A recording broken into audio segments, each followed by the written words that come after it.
Hello po sa inyong lahat.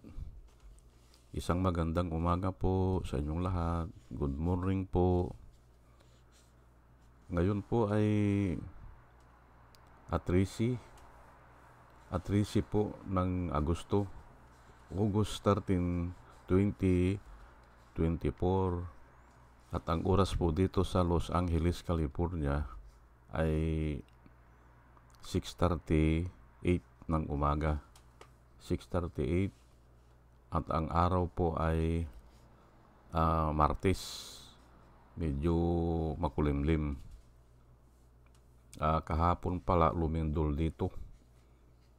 Malakas din. Yung mga kasamahan ko sa opisina natakot din. Gusto nilang lalabas sa building Opo.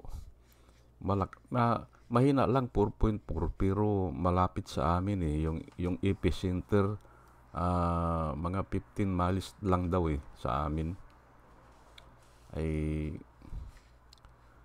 Ayun.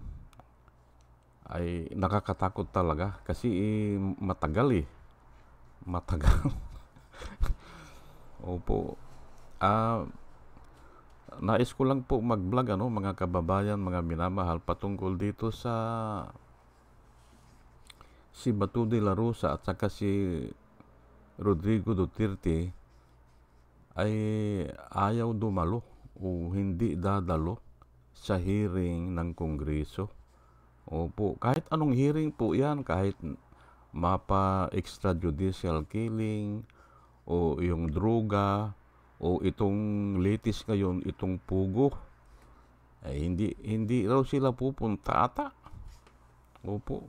At yan po ang tatalakayin ko. Ang title ko po ngayon, mga kababayan, mga minamahal, ay Bato at Duterte hindi dadalo sa hearing ng Kongreso. Opo. Ay ako po ini-expect ko na po yan. Matagal na. Alam ko na hindi aatin yan. Kahit anong hearing yan. Kahit na sa dito sa korte at lalo na sa ICC. Ngayon, ito sa Kongreso o kaya dyan sa Senado ay mas lalong hindi aatin yan kasi nga naman yan halos yung iba dyan takot pa rin takot pa rin kay Duterte kasi nga dating presidente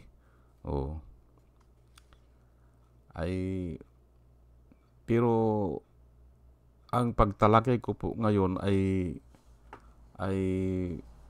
gagamitin ko po ang Biblia. Bakit hindi sila aatin? Opo.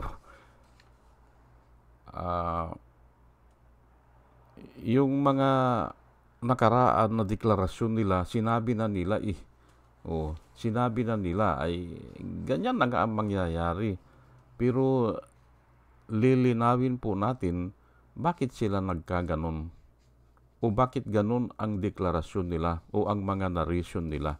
Yan po ang lilinawin natin at gagamitin nga po natin ang Biblia para mas malinaw.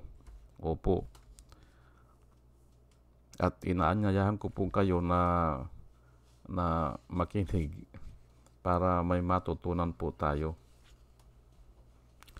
Pero bago ang lahat ay nais ko munang batiin po mga kababayan, mga minamahal, itong mga subscriber po natin.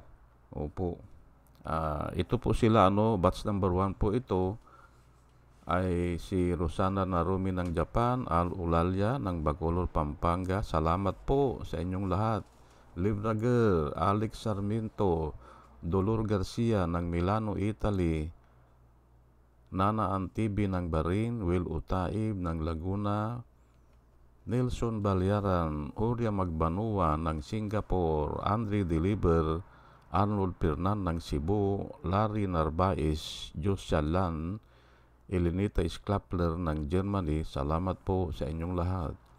Bin Puno, Leti Peralta ng Mamburao Occidental, Mindoro, Maribel Baligat Colio, Querty Q, Juna M, Rinaldo Abintino, Mel Herrera ng Evanston, Illinois, Ernesto Aburque, Placer E. Duarte, Yasmin San Juan, Roman de Paz, Mary Grace Santos, Pacmando, John Cabrera, Lowen Sigako.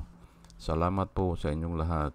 Ike Maglasang, Linda Trasmonte, Linda Walton, Sasha Andigwid, Eleni Bungat, Agripino C., Eduardo Gonzales ng Singapore, Bumble D., Di Juana Duco, Ernesto Honrado, Josephine Lucas, Bert Abogado, Dimitrio Pascual, Soledad de Maculangan, Brenda Martin, C.G. Torrio, Melchor Tolentino, Brother Pacamara,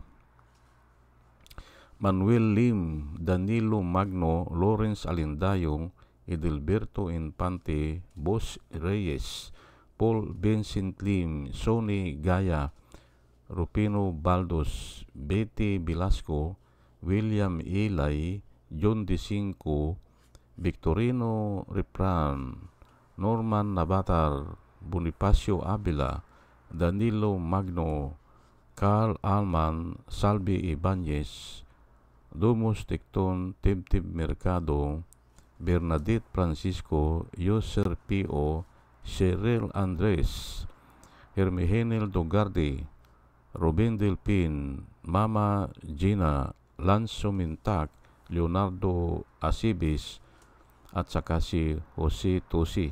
Salamat po sa inyong lahat. Ito naman po ang mga vloggers na nire-recommenda ko po sa inyo na ating suportahan at panoorin. Ito po sila, no? Michael Apasible Bulletin, Attorney Insurrecto, Bunyog Pagkakaisa, Vlogcaster Armandin, Engineer Toto Kausing, Aling Marie, Mr. Sa Totoo Lang To, Christian Isguera, PMTJR Vloggers, The Action Man, Roy Japan Tours, Divina Apostol, CJ Pichay, Kapihan ni Art at Ago, Demjus Journey, Kakamping, Ang Batas with Attorney Claire Castro, at saka si Waldi Carbonil. Ugaliin po natin na makinig sa kanila at marami po tayong matututunan sa kanila. At nakikita ko po na yung sinasabi nila ay totoo at para po sa ikabubuti po ng bayan. O sige po at tuloy-tuloy na po tayo sa ating topic ngayon.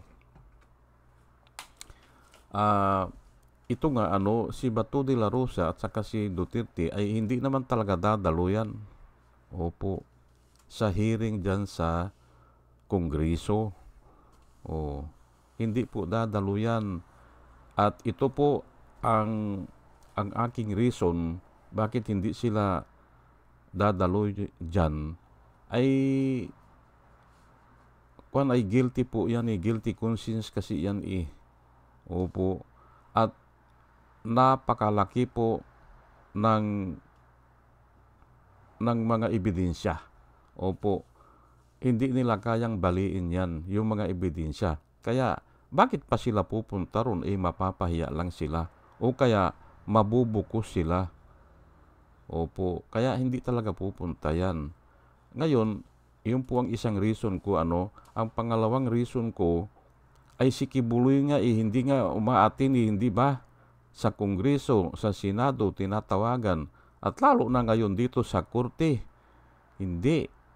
Ay birds of the same feathers flock together. Ay magkakasama sila yan Kung si Kibuloy hindi aatin, ay ito ring dalawa na yan hindi aatin. At isama na rin natin si Kwan. Yung si Alice Go na nagtatago na rin, ay sama-sama po sila yan At ito nga, ang malamang nasusunod na magtatago ngayon ay ito si Kwan si Harry Roque. Hindi nyo ba nahalata? Halos iisa ang grupo nila kasi nga, totoo yung Salawi Cain na although na hinanap ko sa Biblia yan, wala pala nakasulat na ganyan. Birds of the same feather ay Kwan lang ang nagsulat niyan, yung Makata. Magaling na Makata. Siya ang nagsulat niyan.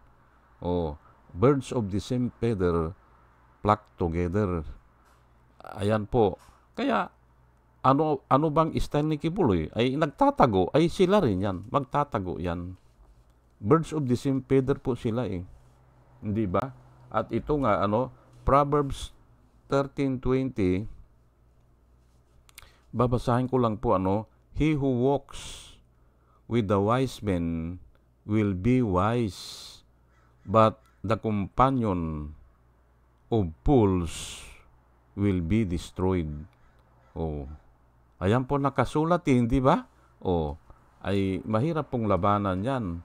Kasi ang Proverbs po, ito nga kahit na yung mga quotation ng mga magagaling na tao, opo, katulad ni Francisco Balagtas, o mga quotation ni Kwan, yung si Kwan, yung nagsalita na anong pag-ibig pa ang hihigit kaya, si Kwan, si Andres Bonifacio, ay iyan po, bago na isulat yan, pinag-aralan po yan. Opo, pinag-aralan. O kaya yung mga buhay ng mga tao na nauna pa sa kanila ay pinag-aralan yan. Ngayon ay baka 100 years na yan na pinag-aaralan eh. Tapos isinulat kasi makatotohanan. Ayan po. At ito nga, itong Proverbs na ito, 13:20, sino ang lalaban dito? Ang nakasulat po ay, He who walks with the wise men will be wise, but the companion of a fool, of fools, ay yung siraulo nga itong fool, hindi ba? Ako ayaw kong gumamit ng salita, pero naaangkop yung salita na yan eh. Ay binabasa ko lang naman, hindi ba? The companion of a fool, or the companion of fools will be destroyed. Mawawasak daw. O masisira. Hindi ba? Ay ayan na nga ang nangyayari. Unti-unti sila ay simpre ang kasamaan po ay hindi magwawagyan sa kwan ay sa kabutihan. Maaring pansamantala. Okay. Pansamantala. 5 years, 6 years, 7 years. O kahit na sabihin natin na 20 years. Pero in the end, hindi ba? At yan ang nangyari nga sa mga diktador, hindi ba? Yung nangyari kay Saddam Hussein na naikwento ko na, nangyari kay Muammar Gaddafi. Kasi nga ay ang tao po ay sakim talaga sa kapangyarihan eh. Maaring sa umpisa wala silang balak, pero naandun na po sa puso eh. Sa puso po ng tao, naandun na yung sakim sa kapangyarihan. At yan nga ang namana kay Lucifer. Hindi ba? Parati kong sinasabi sa inyo, yan po ang namana kay Lucifer. At yan din ang sinasabi ni Jesus Christ, man commits sin because man is a slave of sin. Ayan po. Na hindi naaalis yan. Hindi po naaalis yan. Opo. Naandyan yan. Kaya nga, obserbahan nyo po, yung mga hindi ba politiko ngayon, nagsasabi, kung ako ang mauupo dyan, di ba? Ganun ang sasabihin nila. Ay, ang sasabihin nila ngayon, ayaw ko ng korupsyon. Hindi ba? Ayaw ko yung political dynasty. Pero pag sila lang nakaupo, wala din eh.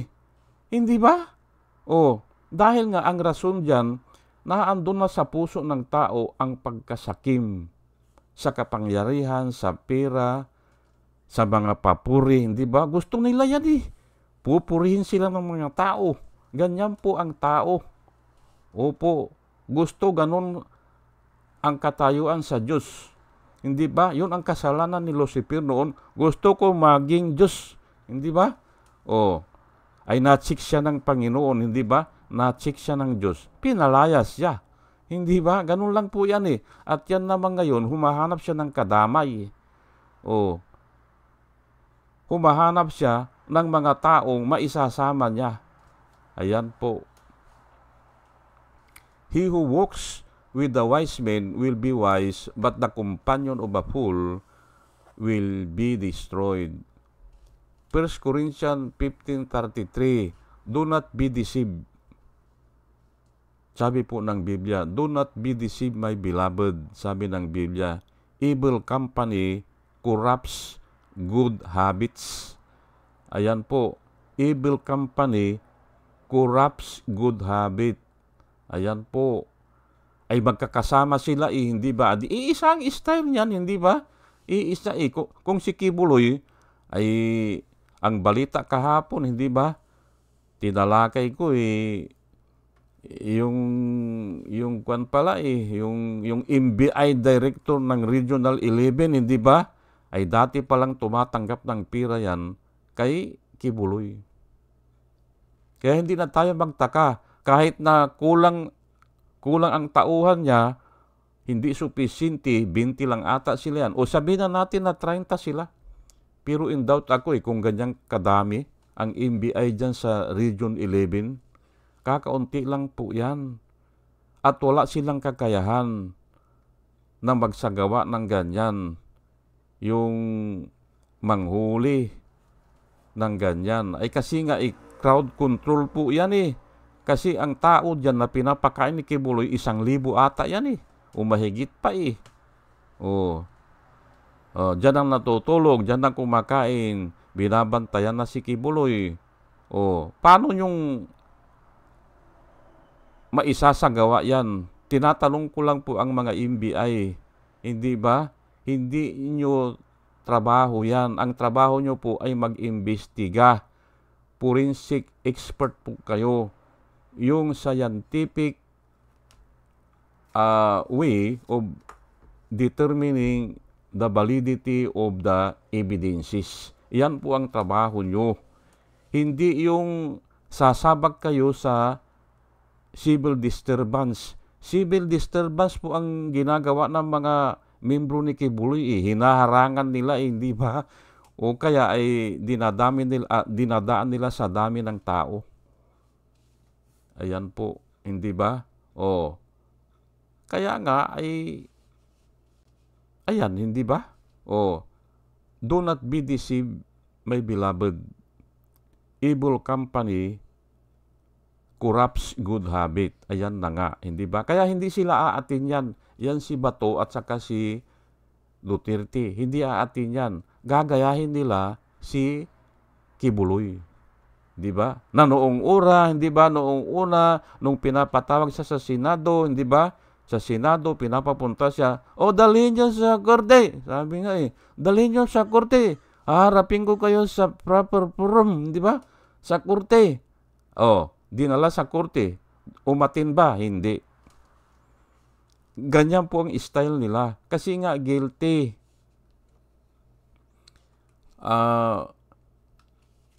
Ito nga, parati kong sinasabi, the wicked plea, Proverbs 28:1, at ito rin ang alam ng mga abogado. Ang tawag nila dito, plight is an indication of guilt. Yan po ang sinasabi ng mga abogado. Parati kong naririnig yan. Plight is an indication of guilt. Pero dito nanggaling yan sa Proverbs 28:1. The wicked plea when no one pursue him, but the righteous are bold as a lion. Ayan po. Hindi ba? Kaya hindi sila aatin yan kasi alam nila na guilty sila. At lalo na ngayon po na naglalabasan na yung dati nila mga kasamahan. Napalagay ko lang at yan po ang problema dyan sa krimen Pag gumagawa po kayo ng krimen, at ito, bata pa ako nililitsyon na sa akin ito ng tsuhing ko Yung tsuhing ko, ang sabi niya ay pinapangaralan kasi ako noon parati May nagnakaw doon sa amin. Yung bang nagnakaw ay dahil sa nagnakaw sila, hindi sila nagkasundo sa partihan. Opo, grupo sila, nagnakaw sila. Ngayon ay hindi nagkasundo sa partihan, nag-away-away, may napatay, may nasaksak na isa na matay. Kaya sabi sa akin ng tiyuhin ko noon, aywan ko kung ano, mga grade 5 ata ko noon o grade 6. Boy, kanya, kailanman kanya, huwag kang sasama dyan sa ganyan. Yung nga, yung magnanakaw. Bakit ka, kutsong? Ay, sa partihan yan kanya, kayo-kayo mag-aaway. Ayan na nga, may napatay. Oh. At ito nga, lumalabas yung mga tauhan ni Duterte noon na dati niyang inutusan siguro o kasamahan niya na siguro kakaunti ang nakukuhang pabor o hindi pantay ang pagbibigay ng pera, ay yan ang gagawin isusuplong siya o kaya yung lesser na tumalima na napipilitan lang yung iba. Alam ko may mga pulis na ganun na ayaw talaga yan, yung mga extrajudicial killing. Kasi mga pinsan din nila yan o mga kakilala din nila Ay bakit hindi naman dadaanin sa korte, papatayin na lang nila, hindi ba? Ay may konsensya din kasi ang tao Opo, kaya ganun yan. The wicked flee when no one pursue him, but the righteous are as bold as a lion. Kinukumpronta na sila ngayon, lumalabas na Diyan sa Kongreso, nagsasalita na sila Yung latest kayo, napanood ko na yung isang PNP general nagsalita na iyang pugo, konektado yan para sakupin tayo ng China. Opo. At noon ko pa sinasabi yan. Noon ko pa alam yan. Yang mga pugo ay napaka-kwan powerful para ay kasi mga kwan yan mga malalaking tao diyan papalitan lang nila yung mayor, yung governor, o kaya i-assign sila sa secretary of ganito, national defense, ay sakop na ang Pilipinas, hindi ba?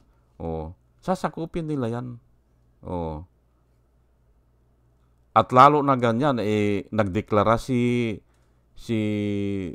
Duterte na gawin na lang tayong probinsya ng China. Ay kahit na pabiro yun sa mga Chinese, ang mga kwan pala noon, nanonood, mga bisita niya na mga Chinese. Kaya yun ang sinabi niya, hindi ba? Itching ear nga yan Kung ano ang gustong marinig ng mga audience niya, yun ang sasabihin niya, hindi ba? Itching ear po yan. They will accumulate for themselves teachers of law, hindi ba? Or teachers of righteousness who will declare what they want to hear. Ayan po, idideklara o inanarrate, hindi ba? Their narration is different. Inanarrate nila kung ano ang gusto ng audience nila. Gawin nyo na lang kaming probinsya ng China. Ganun po yan hindi ba? Sinasabi ko lang po para maintindihan natin. Leviticus 26:36 po. Ito po, hindi ko alam itong verse na ito.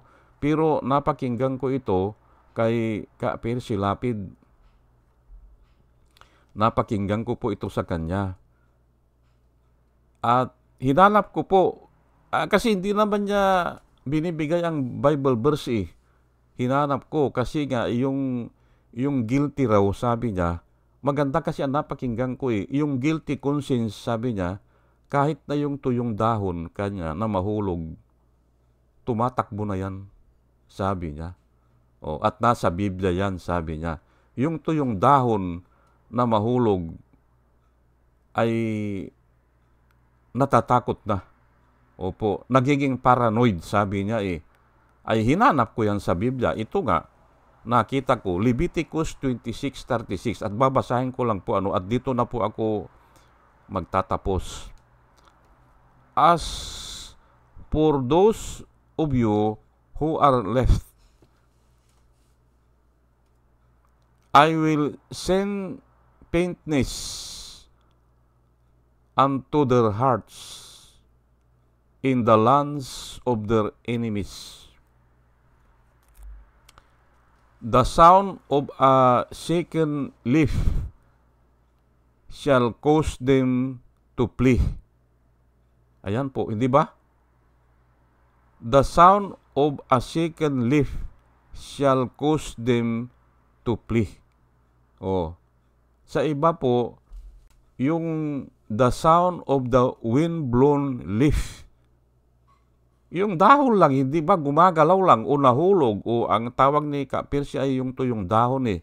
Malamang tuyong dahon ito na nahulog dahil nahipal lang ng hangin. Takot na yung tao, they caused them to flee. Ayan po. Pero itong istorya na ito ay binibigyan lang ng babala yung mga Leviticus o yung mga Israel.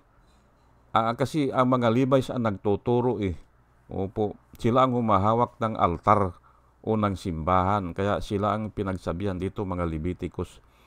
Na kung kayo kanya ay, ang sabi ng Panginoon, kung kayo ay magiging kurap, ayan na nga, hindi ba? Magiging kurap at hindi kayo susunod sa akin, ay magiging alipin kayo ng ibang bansa, ng mga banyaga.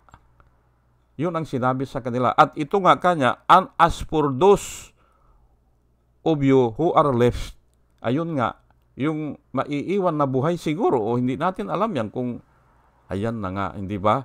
I will send faintness, matatakot kayo, o parang manghihina kayo, o manlulumo kayo into their hearts. Yung puso nila manghihina, o manlulumo, o parang mamamatay.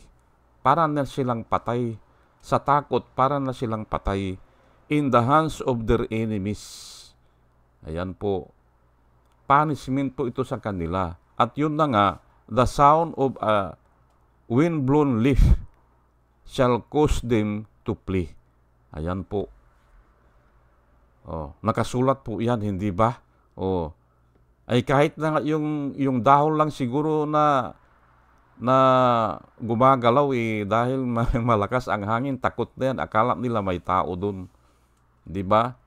They shall flee as though fleeing from a sword. Ayan, hindi ba? Ay yun na nga, iniisip nila kalaban hindi ba? Para daw silang tumatakbo dahil hinahabol sila ng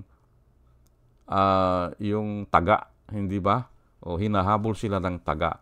Ay ang gandang description po yan, hindi ba?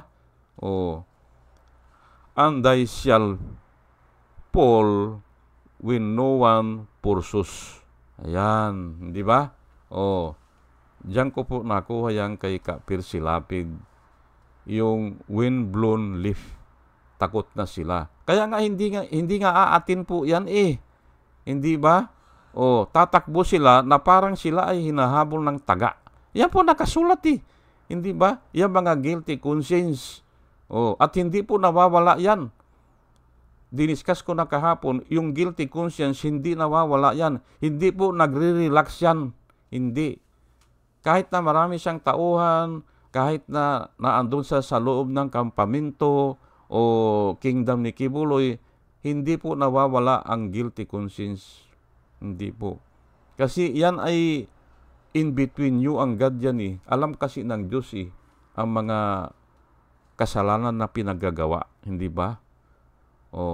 At palagay ko naman ay paliwanag ko na bakit si Bato de la Rosa at saka si Duterte talagang hindi dadalo sa hearing ng Kongreso. Opo. Ayan po at dinadalain ko po na sana sa ating pakikinig, mga kababayan, mga minamahal, ay magkaroon tayo ng wisdom na nanggagaling po sa Panginoon. Opo, yan po ang aking dalangin bago po ako mag-umpisa.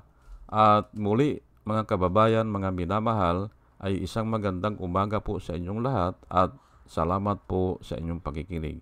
Salamat po ng marami. Salamat po.